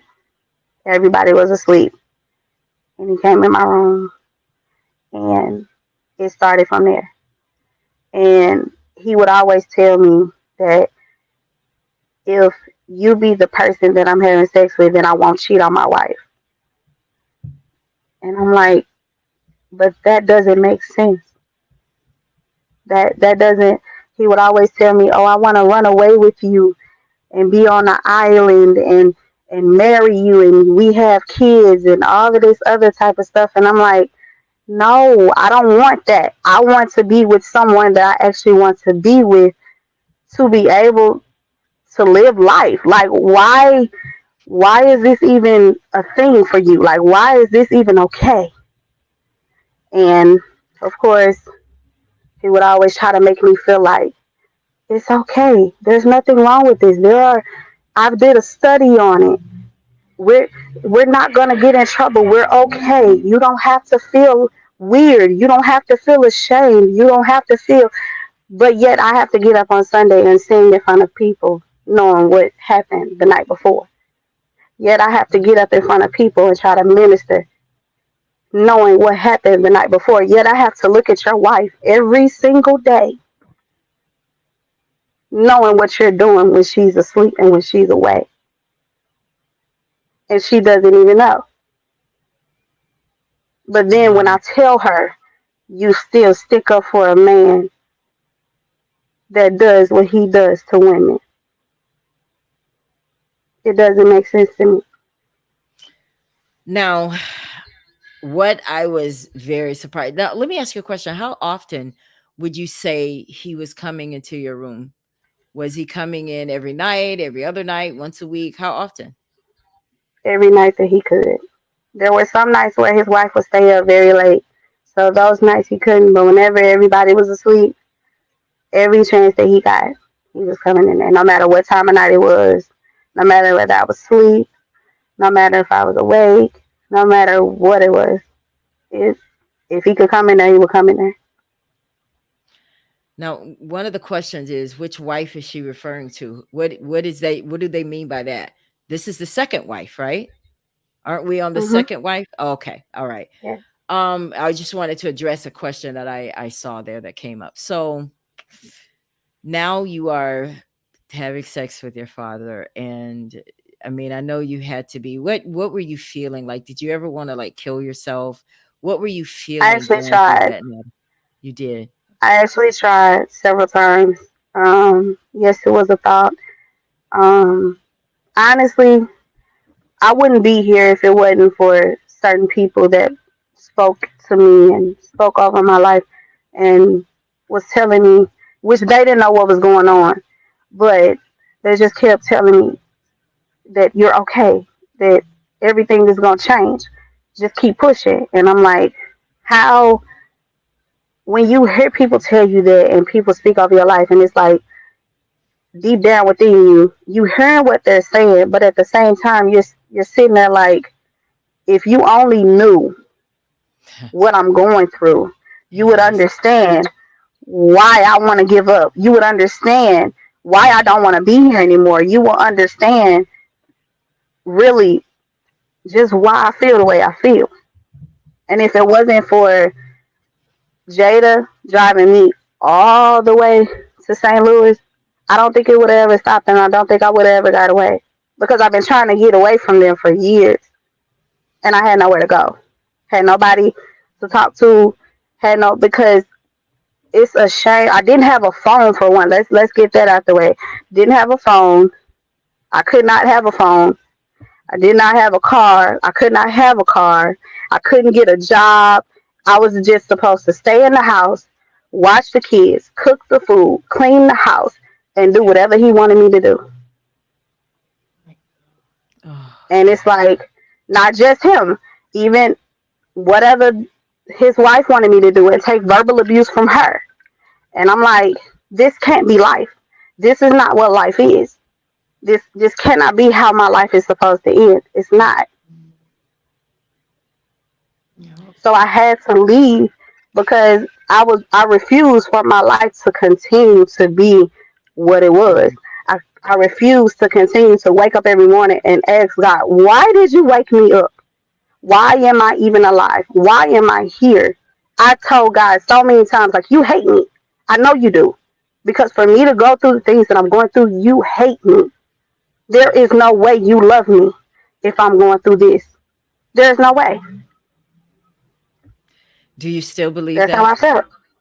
Do you No, still? I don't. Okay, I good. don't. Good. I don't. Now, at some point you got pregnant, Nautica. Whose baby was it? My father's. I got pregnant in 2020. Had to go get an abortion in January of 2020. Well, I got pregnant in 2019. Had to go get an abortion in 2020. Um, can't really speak on that. I had to go get documents for that. I can't say that. I had to Right. go get the documents for that as well. Um, for the case that is going on, but I can't really talk Oh anymore no, about that definitely. part. Definitely. I just want, if you can tell me one thing, you have proof that it was his child. Yes or no? Okay. Yes. All right. So that puts a lot of the naysayers. I mean, I know this is so unbelievable, and but based on my research, Tina and Nautica, I did on this, I found that a lot of the problems that we deal with these kinds of, and this is called intrafamilial sexual abuse when it's in the family, is that the hardest hurdle to get over is when people like the person that did the abusing. And Right. that's what I clearly see today, that your father is Mhm. liked by a lot of people. And that's why there's so much anger going back and forth at you. Do you have any regrets for coming out and telling your truth? No. And the reason I don't is because no one knows that even after I left, I have evidence of conversation where he's telling me that the only way he'll give me money is if I send him nudes. I have all of these text messages, him sending me pictures of himself, him sending me different things, him saying different things to me. I have all of that. There is not one piece of evidence that I do not have. Whether people, and a lot of people are trying to say that I'm bipolar, I'm an escape mental patient. They're saying that I made the text messages up. They're saying a lot of different things. And I don't listen to them. because you would have to go through what I went through and you would have to live my life to know exactly what I went through. And people won't understand until they go through it or until maybe their kids or somebody close to them go through it. People don't understand until that happens. But if you were to put yourself in my shoes, would you want this to happen to you? No, you wouldn't. Because it hurts me that it happened to me. It hurts me that I had to go through it. But now I have to heal through it. That's the That's right. purpose of me coming out and saying anything. Because Yes. how else am I going to move forward with my life if I don't heal from what hurt me? So So let me ask you this, because I I've never met someone that got pregnant by their father. This is I hope I don't meet too many more. But if you're out there and you want to be on my show, I definitely want you to share it. But when you had to abort the baby, was there a feeling inside of you that did not want to? Because it's still your baby, it's growing inside of you. Or is that a tough question to even answer? it's a tough question to answer, but I still can answer it. A part of me, yes, but only because of the simple fact of you not knowing whether you can have kids again because of what you having to do. And then it's like, no, because I don't want this attachment. Right. If I'm going to have a child, I don't want it to be my father's. I don't want it to be like that. I want it to be with somebody, even though we always say we want it to be with our husband or whatever, but I'd rather be with somebody else than my father. So yes, it was hard to do, but at the same time, it wasn't hard to do because I knew it was something I needed to do. It's something I had to do. Did you tell him that you were pregnant with his child? Yes, he knew. And what did he He say? sent me to have the abortion. Oh, did he pay for it too? Yes, Oh, okay. Well, um, okay. So he knew. he knew. Now, now this is the part that I was shocked a little about. You told me your father is a pastor Yes, of a congregation.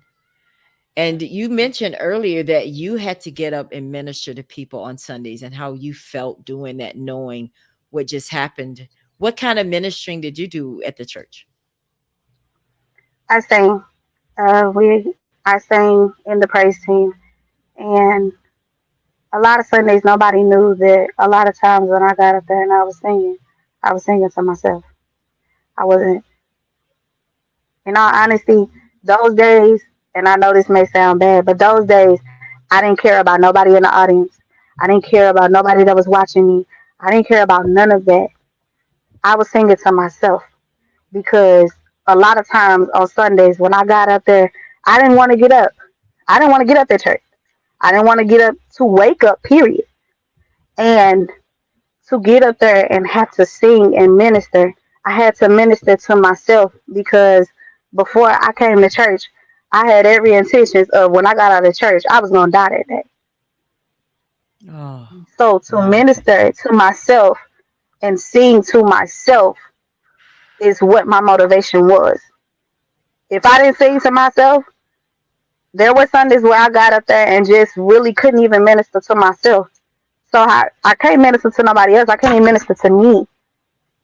There were times where people would walk up to me and they'd be, "Are you okay?" Yes, I'm fine. No, I'm not. I'm not. But of course, I'm going to put on this facade like I am. But no, I'm not. What's your favorite song? What do you like to sing? I would have to say in that time, the only song I could ever sing to myself was "You Are My Strength." It's the only time I could. It's the only thing I could ever say to myself. Can you sing it today? Just a little bit? Who are you trying to make me cry? I love gospel. Okay. I told you that the other night, girl. Yes, give us some. Me too. Okay. You are my strength, strength like no other, strength like no other reaches to me. You are my strength, strength like no other, strength like no other reaches to me. Yeah,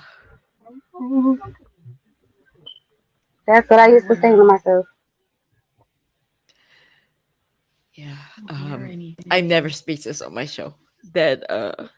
That was beautiful. That was beautiful. Thank you so much. Damn you, So, Satan. do you hate him, Nautica? I want you Very to much think about so. it first. You do hate him. Very much so. Is that normal, Tina? That she hates him? I'm dead.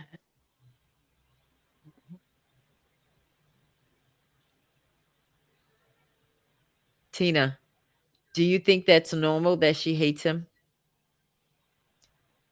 She must be muted. Oh, okay. She must be muted. I think it's normal that you hate him. I do. I think. Um, I can't hear you guys. oh no. I don't know what happened. We can hear you though. We can hear you, Tina. So check your settings. If not, just go out and come back in. Because I Can't want you to hear be able you. to. Oh, she can't hear me. So even if I'm saying go out and come back in, let me try to message her and let her know. Um, Nautica, So your mad. voice is beautiful. Your voice is abs. I know you hear this a lot, right?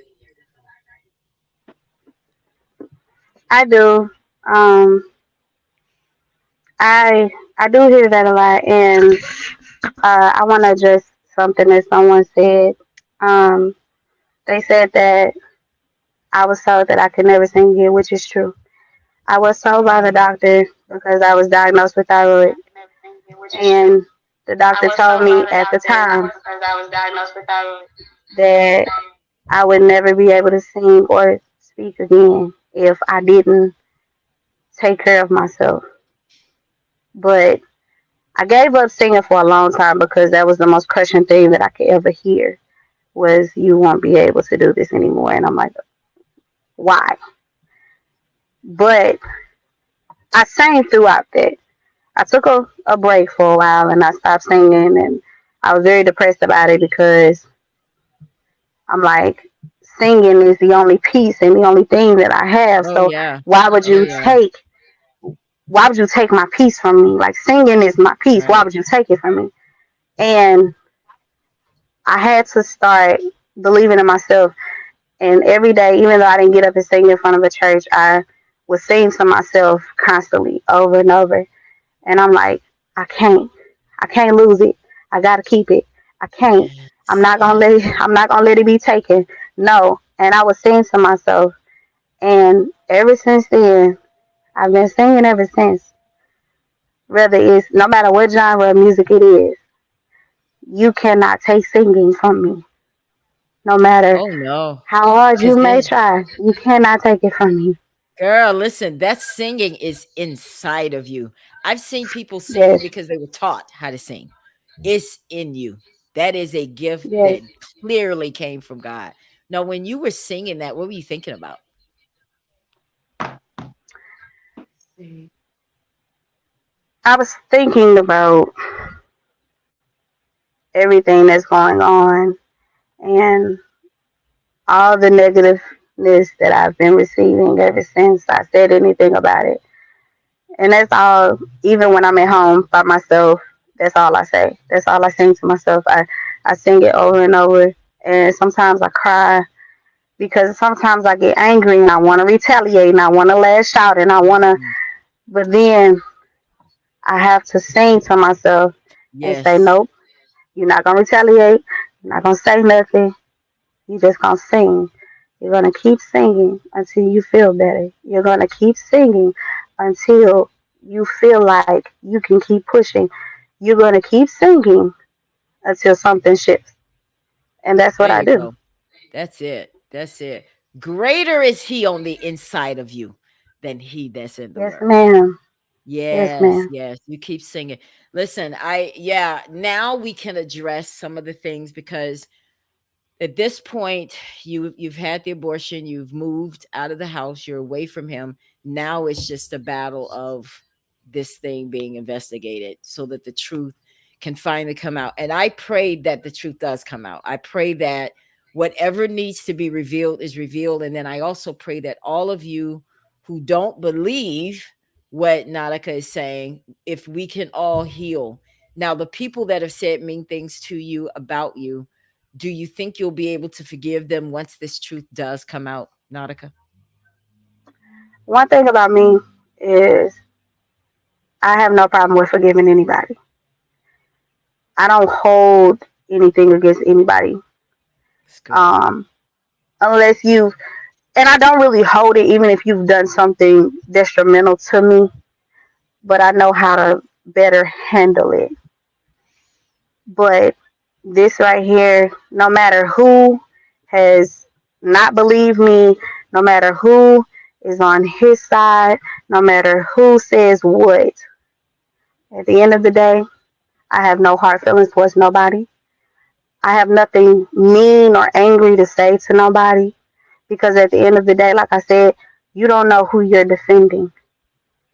So I'm not going to bash you. I'm not going to get mad at you. I'm not going to be angry at you at all because he who cast the first stone, so y'all casting the stone at me for coming out at my truth, and that's Right. fine because if it was not true, you would not have to defend someone. If it was not true, he would not have to defend himself. He would not be making up these different stories. He would not be saying the things that he's saying if it were not true. If it were not true, I would not be sitting here talking about it. I like what So Latoya just said. therefore, Yeah.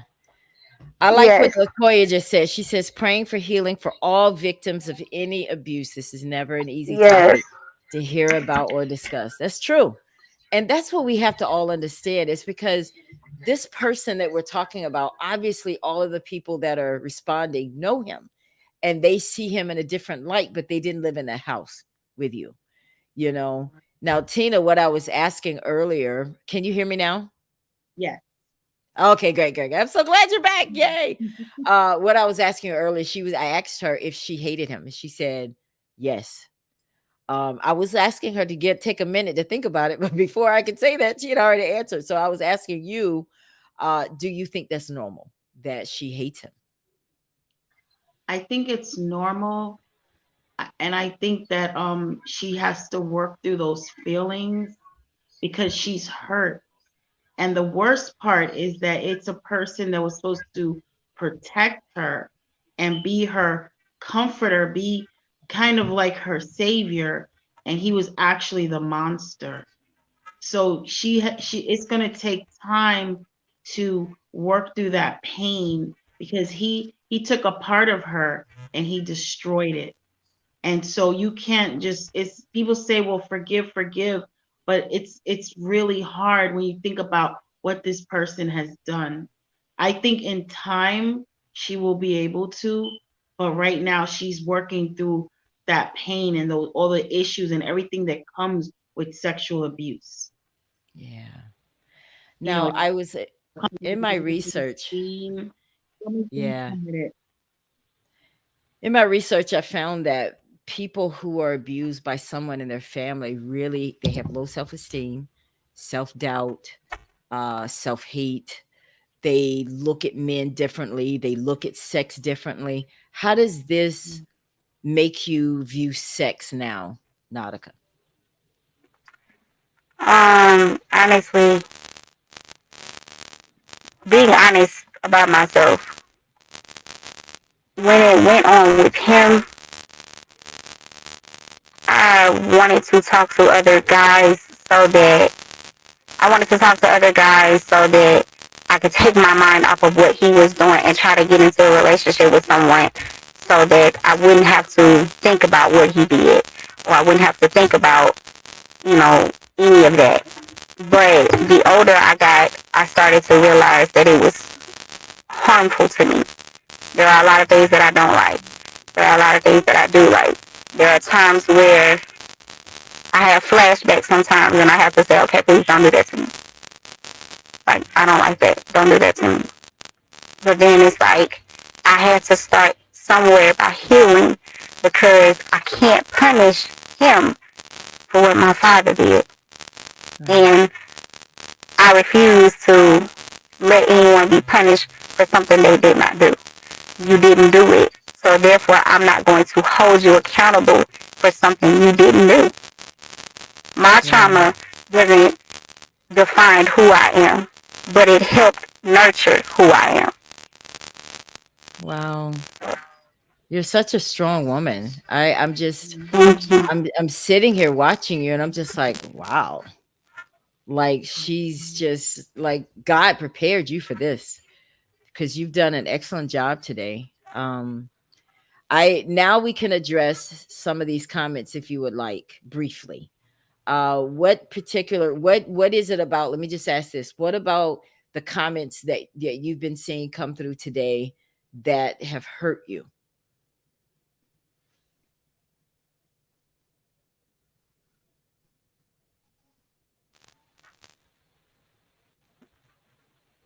There you Okay, you go. got me. There we go. What happened? No, I was saying the comments that came over today. What I don't want to address any people. I don't want to call anybody's name or anything like that. But what about the comments that came over today that you didn't like, that was just hurtful to you? What would you like to say to the people that are chiming in? To the people that have had all the negative comments that you have said, or any negative thing that you have feel or whatever, I'm not bashing you. How you feel, you can feel how you want to feel. At the end of the day, I have all my evidence. I have everything that I need to make sure that this does not happen again to anybody else. And at the end of the day, you can defend him. You can say what you want. It does not matter. It happened to me. It's my truth. It's my story. And I'm the survivor. So at the end of the day, until you can walk a mile in my shoes, your negative comments and anything negative that you have to say is not going to bother me. It's not going to move me. It's not going to deter me. It's not going to do nothing to me. Because at the end of the day, I'm going to prosper and I'm going to heal and I'm going to move past this. So that's all I have to say to those people who have something negative to say. Facts. Facts. Did they say facts? I Mm-hmm. concur. Facts. Well, guys, Yeah. listen, that was a good place to end. I want you, Tina, before we go, because your children watch this abuse. What do you say to women that have children that are allowing it? Because I there are women watching this broadcast. They know they're going through some abuse in their house and they're doing it secretly. No one knows. They're suffering in silence. What would you say to those women who have children that are suffering as well?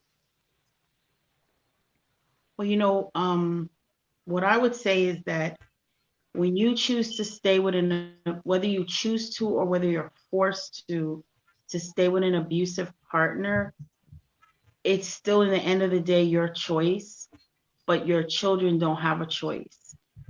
They have to stay by default and they are going to be scarred, they are going to be damaged, and they are going to be ruined by the abuse that they have seen you go through.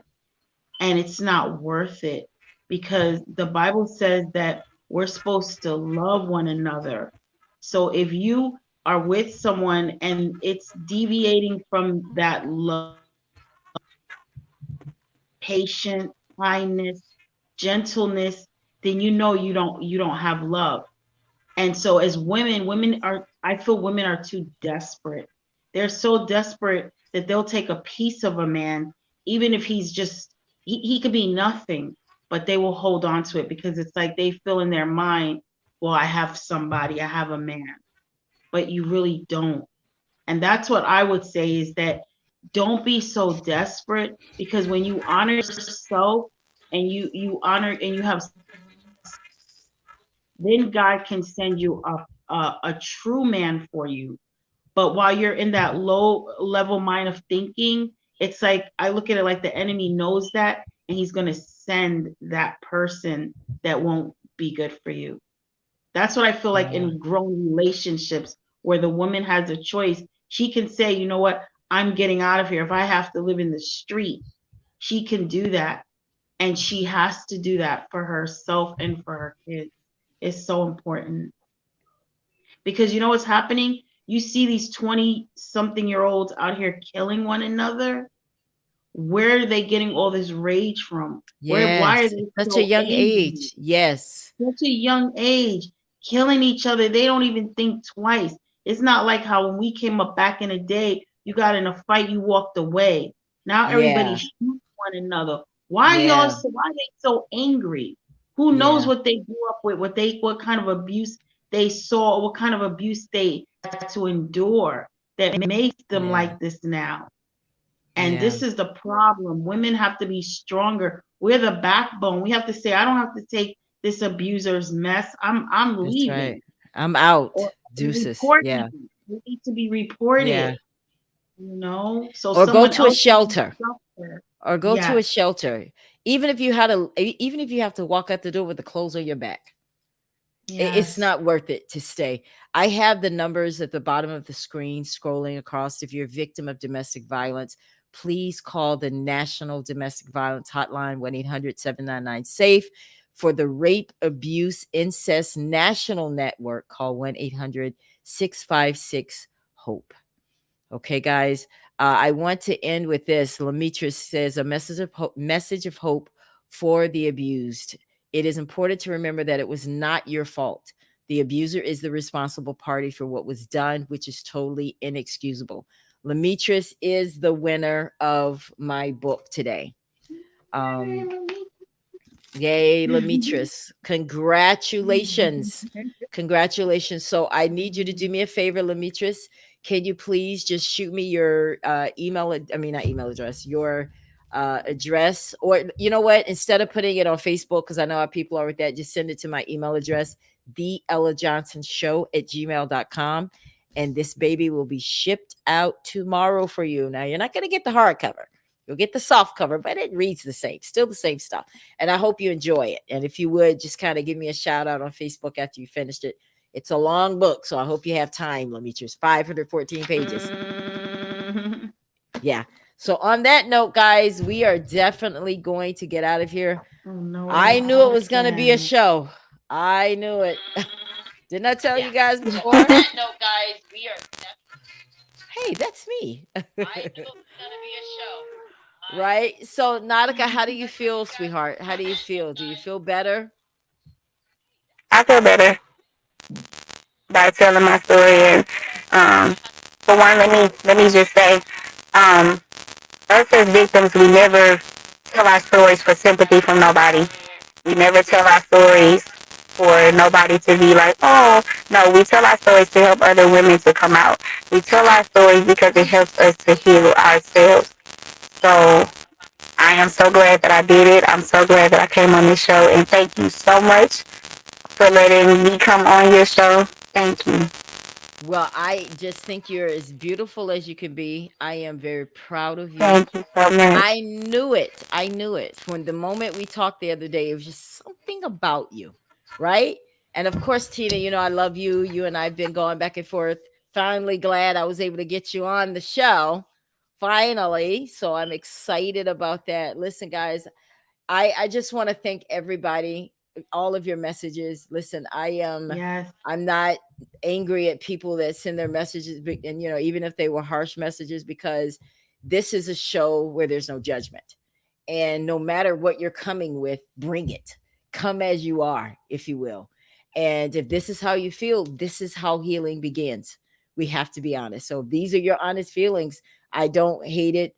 I just hope that this family and all of you and everybody that's around Nautica can heal and you guys can come together. And if we need to do another show, Nautica, you're more than welcome to come back. We can extend the show. I extend it to anyone else who is watching, who disagrees or Thank has their you. own feelings. You're all welcome to come back to the Ella Johnson Show. But we're going to get out of here. Tina, let's talk a little bit about what you got on. You got some things you wanted to say before we get out of here. I told you to remind me because you know how I get to going, girl. There was something else you wanted to talk about. Let's talk about your skincare. Can you hear me? Yes. Can you hear me? Yes, we can hear you. Yes. Can you hear me? Yes. Okay. Yes. Yeah. Okay, because I couldn't hear myself. So I just wanted to show you guys real quick. I created my own skincare line.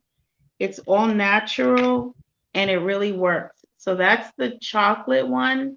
It's a moisturizer. You rub it on your skin anywhere you have acne, eczema, rashes, wrinkles, and it absorbs into your skin and it doesn't have any chemicals. In my late 40s, I broke out with all kinds of skin issues after a lifetime of great skin. And so God inspired me to create this, and I was clear in 3 months. So this is the green one. It's made with vegetable extracts, all natural moisturizer. And I also have soaps. I have a shampoo. And the latest one is the pink lotion. So I mean, it's all natural, made with carrots.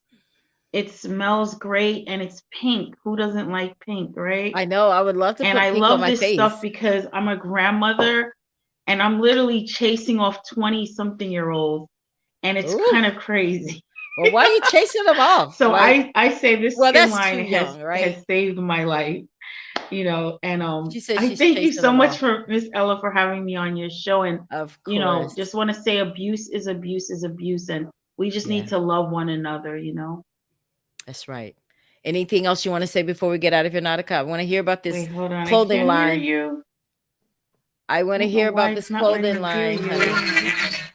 This clothing line is Wait, hold on coming one back out second. because it's about to be winter. It's So I'm not coming letting me out with hear you. sweatsuits. You can hear? Okay, I'm gonna have to mute I her. don't know why. Okay, go ahead, dear. Okay. Go ahead. I'm coming out with sweatsuits and sweatshirts and a whole bunch of other things. We have a women's line and we have a men's line. I'm coming out with a children's line and a baby's line. I have a lot more things that's coming out. So stay tuned to see the wonderful things that I have. And you keep smiling, beautiful. You have a beautiful smile. Thank you both so Thank you much for so coming much. on. Thank you all so much for tuning into the Ella Johnson Show again. I appreciate your comments and your views. This has been an amazing broadcast today. I just wanted to make sure I get out the messages here for you guys before I get out of here because I love for people to the messages. You guys have just been like crazy with the message today, so I couldn't keep up. But congratulations to Lamitris for winning the final turn, One Night with the King. This is my book, One Night with the King. This is a hot one. So thank you all so much. I'll see you next Sunday right here, same time, 6 p.m. Eastern, 5 p.m. Central for the Ella Johnson Show. You guys have a wonderful week. I'll see you next time. Thank you so much for tuning in to the Ella Johnson Show. We'll see you next time. We are supporters of the Ella Johnson Show. We live in South Korea. We have been watching Ella Johnson Show for like a year now. And we love her show. Her show is very inspirational, motivational, and educational.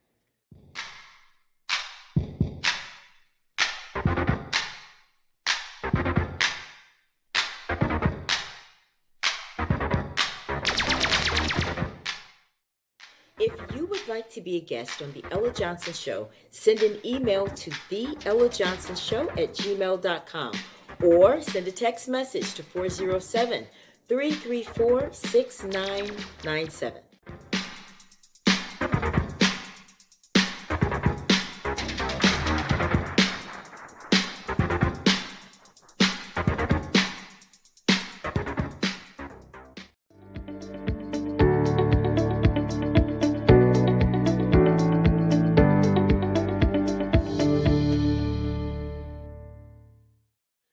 We love Ella Johnson Show.